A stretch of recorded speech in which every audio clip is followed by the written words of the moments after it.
And Kieran is standing by elsewhere on the site with more on that. Kieran. Brian, 21 people lost their lives in farm accidents last year. It's 13 already this year, and these quad bikes are part of the problem. Noel Guinan is here to tell us more about the issue. Okay, well, the main causation factors are actually driver error, so I can demonstrate quite quickly the typical problem, okay? Let's have a look at it. Okay, when you're going uphill, you need to keep your body weight forward, okay? And when you're going downhill, you need to keep your body weight to the back of the bike, okay? And guide on the brakes. It looks very straightforward, but Sean Mahan is with us. He's a sheep farmer from Sligo, and you had a problem with the quad, Sean. I had one morning I was out feeding sheep and I was doing a simple reverse action at a gate, hitting the low bank and tumbled over, and the quad came right across the top of me. How bad were your injuries? They were serious enough at the time. I got over them. They will take ear defenders and they're lightweight, okay? So what we generally do is we just leave it on the dash panel, and it's a great way of forming a habit to put it on every time you're actually on the bike. The first thing we'll do is we'll just demonstrate a typical riding behaviour of farmers, okay? So what they generally do is sitting in the centre of the seat like this. Usually speed is a contributory factor in accidents relating this type of machine.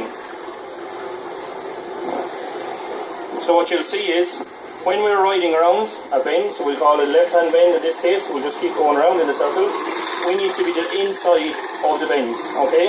And that helps to reduce the risk of the vehicle overturning, demonstrate the skills necessary to travel up a hill safely, okay? So we'll try and offer the bike to the hill straight if we can, or if we have that option, okay? Try and have a forward body weight transfer, and we leave the bike up along. What we want to try and do is ground the bike at the top of the hill, okay? Okay, so our bike is grounded now, okay? And our back wheels are just skidding, okay? So we've lost traction, okay? So we're halfway up the hill and we've lost traction. We've two options. We can retreat back down the hill or we can continue on our journey. First thing we need to try and do is regain traction.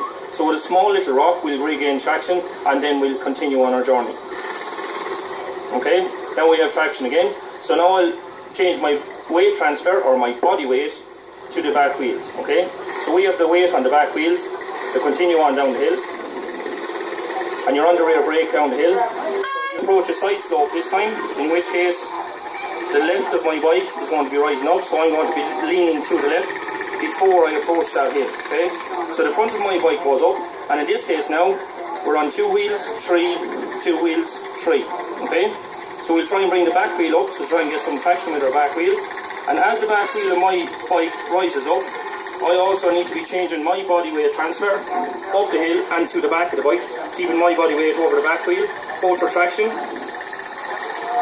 and for the weight transfer. So my front wheel is off the ground here again, but the bike is still stable. The thing that we don't have for this demonstration is momentum, so speed. Speed being a contributory factor, so just to be aware to help us out next, okay? So what you'll see here is that we have a more severe gradient here. So if we approach this hill, sitting in the centre of the bike, we'll be likely to be thrown from the vehicle.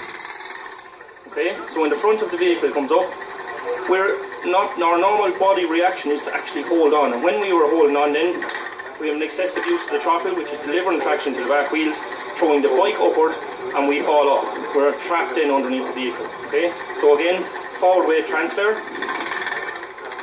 until our back wheels meet the point and the back of the bike starts to come up, and slowly I'm changing my body weight then to match the rate at which the bike is moving, okay, to keep the bike stable. So we're going to get a member of the public now to finish this demonstration.